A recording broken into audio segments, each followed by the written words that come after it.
through my whole life, I don't think I've ever been to a bank that when I walked up and pulled the doors, they were locked. I don't think I've ever experienced that until the past year.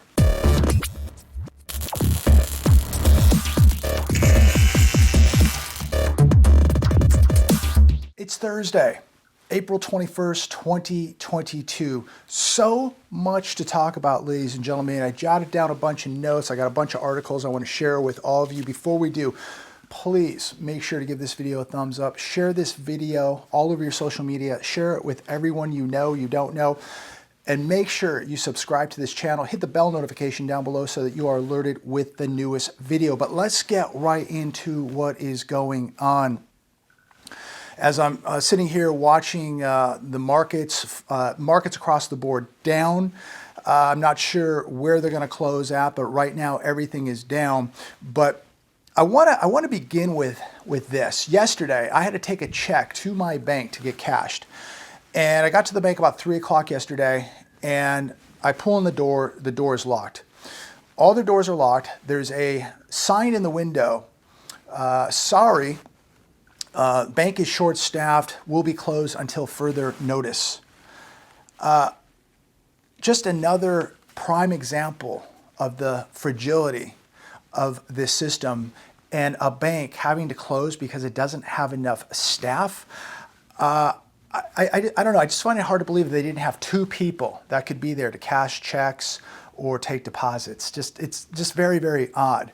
But this is where we're at today. Many of you have experienced this. You've written to me. Your bank temporarily closed, permanently closed, ATMs shut down, permanently, temporarily, you name it. I mean, I've seen ATMs with plywood just nailed over them, closed permanently. But to go to the bank at 3 o'clock to cash a check and the bank be closed, and this is a small local bank, it's a real inconvenience because now I have to take that same check and go to their other branch farther away today to get it cashed. Now, what happens if that branch closes and now this bank, which only has a couple branches out here, is entirely closed? What do you do? How do you access your money? How do you talk to somebody? How do you walk in and withdraw $5,000 or $10,000 if you have to? I mean, this stuff starts going through your mind, just how fragile things really are and how quickly the doors can lock down and you cannot walk in and access your money. Yeah, sure, you can go to the ATM and get $400 out of it, but what if I need $4,000 or what if I need $40,000? What if I need to talk to somebody? Again, it's a real inconvenience and it's a real warning of just how broken the system is and how broken the banking system is and why you shouldn't keep all your eggs in one basket, why you shouldn't keep all your money in one bank, and why I think it's becoming more dangerous to keep money in a bank. But I wanted to share that with all of you, but we have so much to talk about today, and I want to get back to housing. Housing is a really hot topic. And we're talking about, you know, interest rates daily. It's on these news channels every day, the interest rates. But, you know, another big problem, you know, they say, well, people aren't going to sell their house because if you bought a house a year or two ago at low rates, there's no way you're going to sell and pay, you know, a higher rate today. That's very, very true. But there's another really big problem, and it's the people who did buy a house last year or the year before, and the problem is cash flow. And will they be able to afford the insurance, the taxes, and the maintenance, and the payment, the mortgage payment on these homes as their wages are being absolutely decimated by inflation? If a spouse loses a job, how many of these people will be able to afford that home, even though they got a low mortgage rate? If they don't have the cash flow, they're in big trouble. And yes, rising mortgage rates are going to be a concern for the housing market, but also it will be cash flow. And as inflation continues to rise, gas prices, food, insurance, taxes, you name it, it's going to keep eating people up. And it's going to be much, much more difficult for people to make a rent payment, to make a mortgage payment, no matter what interest rate they bought that house for. It's going to get more and more difficult for those people to make it. I pulled up some of the home builders today, and This is another ominous warning of where we're at as far as housing. And I looked at the year-to-date numbers with regards to stocks. If you look at Toll Brothers stock from just year-to-date, it's down 33%. Year-to-date, Pulte Homes down 22%. DR Horton is down 30% year-to-date. Lennar down 29% year-to-date. KB Homes down 20% year-to-date. What is this telling us?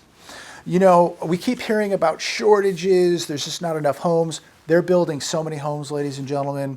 So many homes under construction right now. So many people who are going to be unable to make those mortgage payments because of a cash flow, loss of job, spouse loses a job, inflation problems.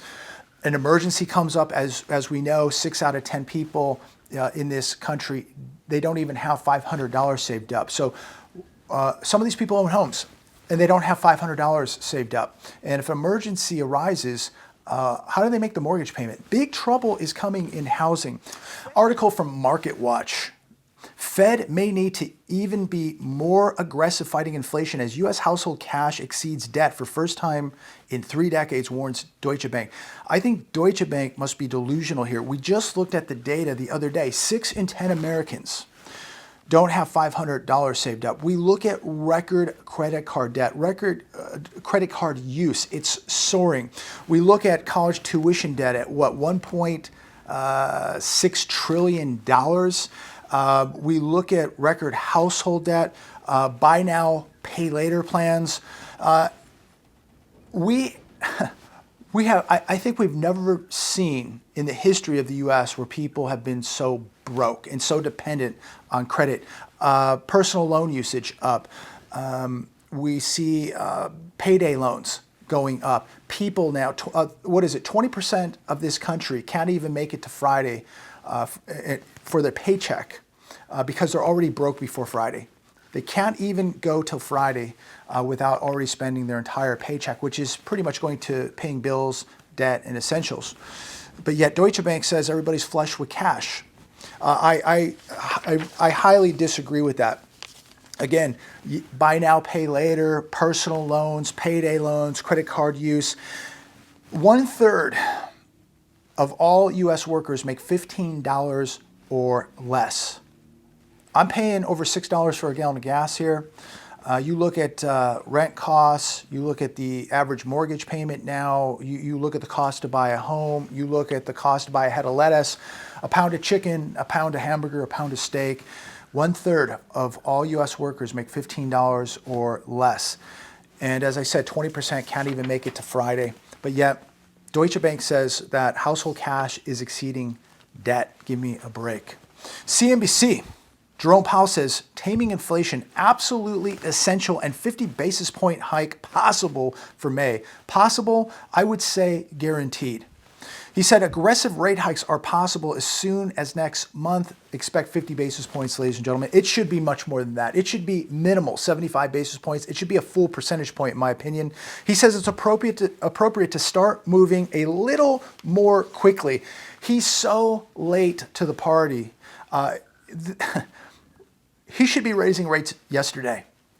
So late, and it's going to it's not going to do much, but it will affect when you need to borrow money. It will affect when you use your credit cards. It's going to affect anybody who needs to borrow money to buy a house, to buy a car. This is going to affect the consumer. It's going to affect the average American, rich, middle class. It's going to cost more to borrow money, ladies and gentlemen, but I no doubt would pretty much say guarantee we're going to see a 50 basis point hike in May. And now get this, they're talking today.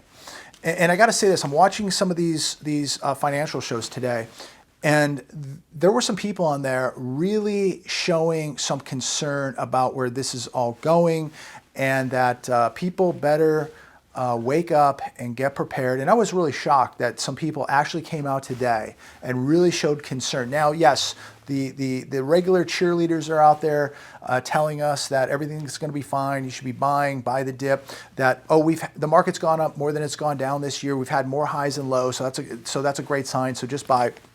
Of course, the regular cheerleaders out there, but there were some guests on today who really showed some concern and really believe that we're heading into a real serious recession here. I believe the recession is well on its way and that we're already beginning a depression.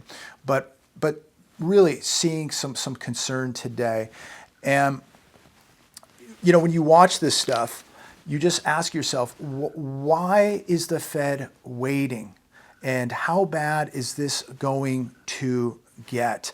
And, you know, we've talked so many times about when friends and family come knocking at your door for help. And there's an article here that came out last night on CNBC. Don't immediately reach for your checkbook. Here's what to do when relatives ask you for money. Yet, Deutsche Bank just told us that everybody's flush with cash, but here's an article telling you what you should do when relatives come knocking at your door for help, for money. And the expert's advice, don't rush into a decision. Take some time before jumping into action. Don't immediately reach for your checkbook. Well, I can tell you this, don't worry, I will not be reaching for my checkbook. I'm warning people right now that this situation is going to happen to most of you. And I've made videos in the past about this. And now CNBC is actually doing articles about it. And I'm prepared to say no. We have been warning people, you've been warning your family, your friends, and these are the same people who have judged us, criticized us, in some cases made fun of us. And now these are the same people beginning to get worried. These are the same people who are multiple months behind on their credit card payments, their auto payments. They're in student loan forbearance. They may be in mortgage forbearance. And the writing is on the wall, ladies and gentlemen. And now some of you have probably already been contacted. Some of your relatives or friends have probably already asked for help. Comment down below. Let us know if this has happened to you. And if this were to happen to you, are you prepared to say no? Or will you help these people? Nothing wrong with that. But you know, with people in my family and my circle of friends, they know where I stand. And most of the people that I am friends with are awake. They're preparing, and I don't have to worry about them asking for help. But there are people out there that I personally know who have done absolutely nothing except continue with the party, continue living for today. And I cannot feel sorry for these people. When this thing implodes, there's no, I mean, it's going to be a horrible event. And my heart goes out to people, especially people with kids. But just like all of you, I've had to make sacrifices. I've had to live below my means. I've had to you know, put a lot of things on hold. And, you know, when I buy gold, could I go and take a trip to Hawaii? Could I go travel? Could I go buy a toy? Yes. Is gold exciting? No, it's beautiful, but I buy it. I put it away. I don't look at it. I don't think about it. It gives me no real satisfaction other than knowing that I have insurance. But there's no enjoyment. There's no fun. It's not like, you know, flying down the river in a fast boat or, you know, going to an exotic resort somewhere. It's, you know, it's not satisfying in that sense, but it is satisfying knowing that you have insurance and that when this thing does implode, you have real purchasing power, you have real money, and you have insurance. But other than that, there's no excitement, right? Whereas people want to live for excitement today. They want to take a trip to Hawaii. They want to take a trip to an exotic place or an island. They want to, you know, they want to go somewhere. They want to, you know, drive a car beyond their means. They want to go to the store. They want to buy beautiful clothes and beautiful jewelry and beautiful watches. And there's nothing wrong with that if you can afford to do it. Don't get me wrong. Everybody likes having nice things. Unfortunately, most people can't afford these things and they buy this stuff. I mean, they're even financing jewelry, which they've done for many, many years. But I mean, if you can't afford to pay cash for a watch or a piece of jewelry, take my advice, don't do it. That's going to be a very, very bad move. But this instant gratification that we have in society today, that I want to go on a trip next week, I want to go shopping today, I want to go buy a big screen tonight, and if I don't have the money, I'm just going to use plastic and charge it. These are the people who will be knocking at your door. And what do you tell these people? I'm going to tell these people, I'm sorry.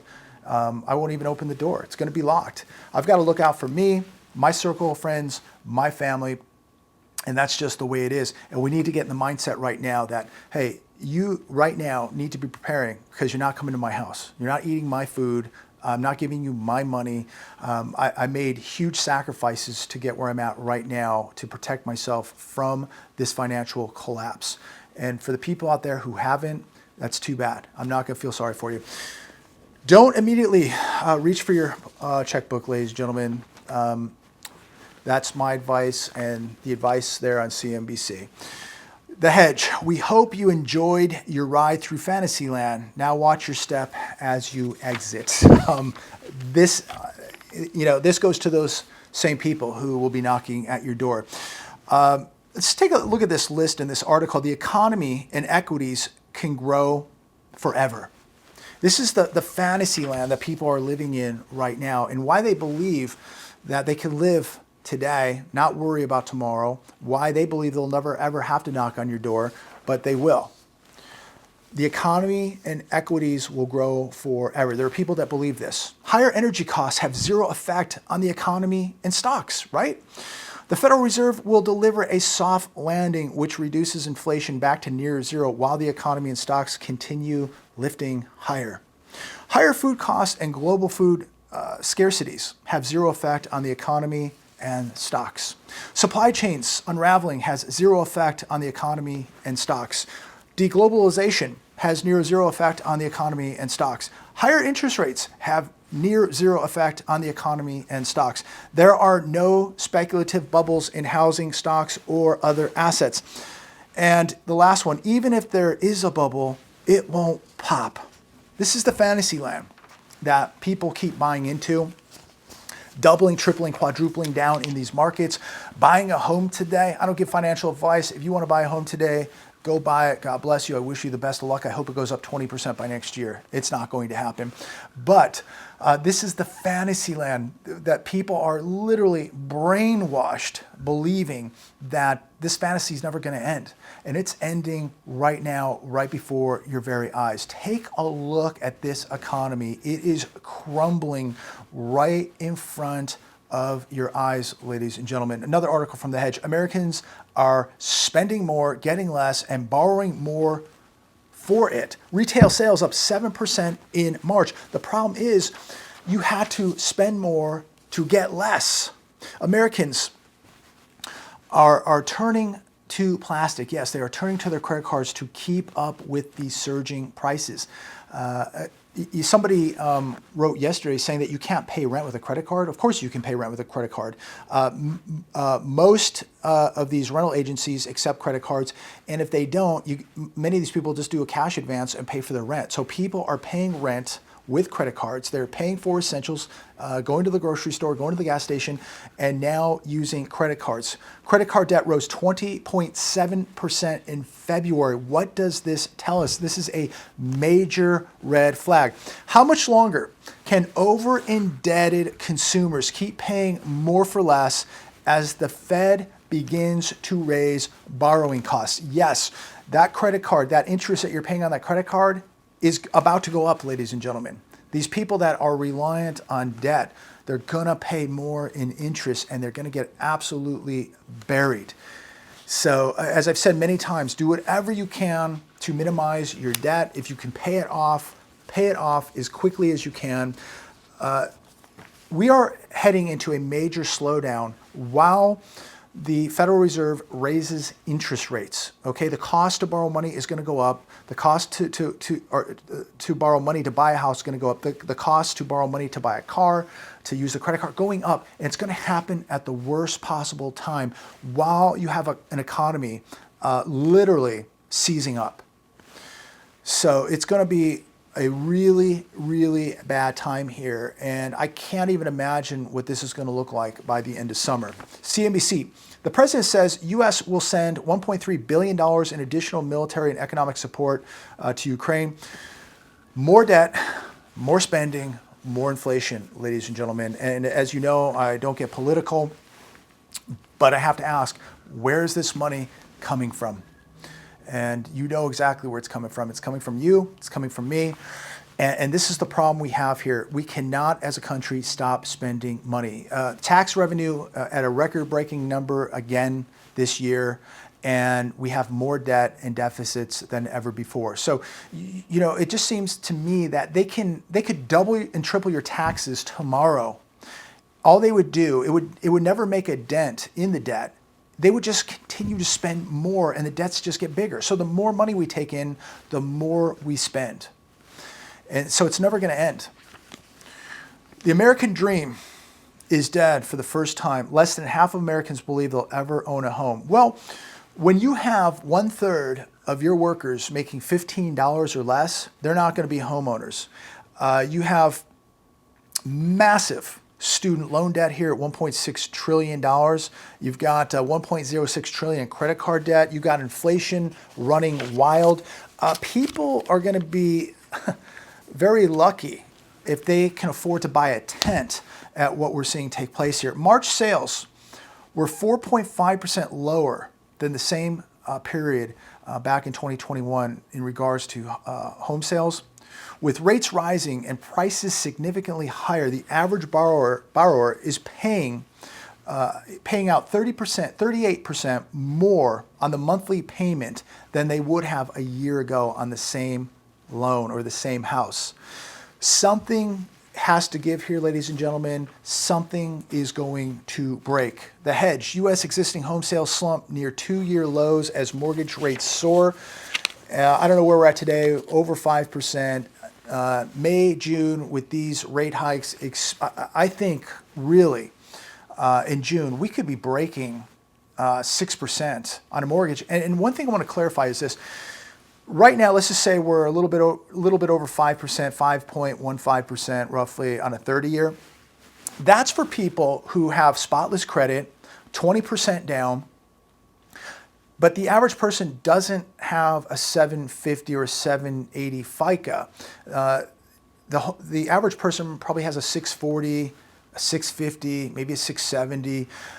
They don't have 20% down. They're putting 3% down. So they're not getting 5.15% or 5.25%. They're getting 7% or 7+% right now. That's what the average buyer is getting.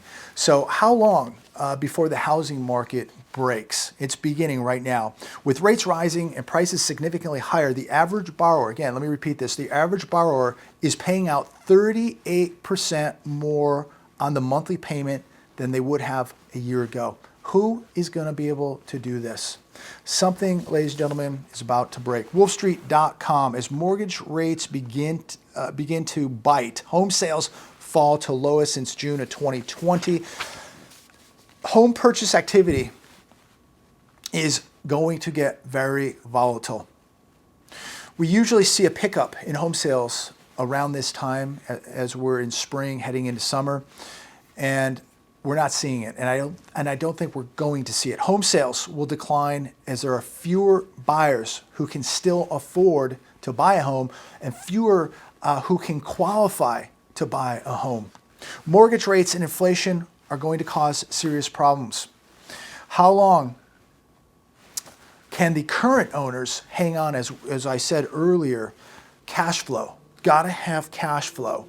And if a spouse loses a job, or if wages are not keeping up with the rate of inflation, how long can people continue to make those mortgage payments? And heaven forbid there's an emergency in that household and whatever money they have saved up is gone, how do they keep making those mortgage payments? Elon Musk says he thinks inflation is worse than reported and likely to continue through 2022. I agree. He said, I think the official numbers actually understate the true magnitude of inflation. Musk noted some suppliers are requesting 20 to 30% cost increases for parts from 2021 to 2022, well above the 8.5% inflation being reported. We know that inflation is over 17% now. You know it. All you have to do is go to a grocery store today. MSN. The summer of revenge travel is coming, but no one can afford it. I can tell you from experience, booking a flight a couple days ago to head to the south and looking at car rental prices, room rates, very few people are going to have the luxury to jump on a plane and go take a vacation. Now, I'm not taking a vacation. This is purely business as I'm looking at ranches in the deep south. But I could not believe the cost to fly, to rent a car, to stay at a hotel. It's unbelievable. It really, really is. So how many people are going to throw, a family, say a family of 4 on a plane and take them to Disneyland or, somewhere in Florida or out here to California or wherever you may be traveling? The ticket cost is through the roof, room rates. It's just absolutely incredible. And to think, for a family of 4, what this would cost just to eat at a restaurant for a family of 4 is just, I couldn't even think about that. But so my heart goes out to anybody out there watching this with kids. How you're doing it, I have no idea. I mean, at the price of food, it's just unbelievable. But there's just so much happening, ladies and gentlemen. Markets have not closed yet, but they are down. We'll see how the day finishes up. Feel free to comment about anything you want down below. But just watching some of the guests today on some of these financial channels, very ominous. And I was really shocked today that some of these people were actually being very, very honest and actually believe that we are about to turn the page here and enter something that we have not seen before. So I'll wrap it up. I know I'm ranting and I could go on and on and on, but be cautious out there. Be very, very careful where you're spending money and especially where you're keeping your money. These financial institutions are not as safe as they are telling you. And when you think about grids going down, cyber attacks, the fragility of the banking system, bail-ins, bailouts, be very, very cautious. I mean, this is the time where you really have to be thinking for yourself. Anything is possible. And anybody that tells you that these things are not possible, they're either lying to you or they're brain dead. Anything is possible today in 2022. So be very cautious where you're spending money and where you're keeping your money. Anything can happen now. Just like when I went to the bank yesterday, doors locked. Again, I've never seen anything like it. Through my whole life, I don't think I've ever been to a bank that when I walked up and pulled the doors, they were locked. I don't think I've ever experienced that until the past year. And it's becoming very, very common. So be cautious, be careful, exercise patience out there, ladies and gentlemen. Sales are coming. And this is a thinking man's game, a thinking woman's game. This is a chess match now. Let these people buy into the sucker's bet in these markets. Let them buy into the Ponzi schemes. The real money, the real thinkers are on the sidelines waiting because they know exactly what is going to happen. God bless.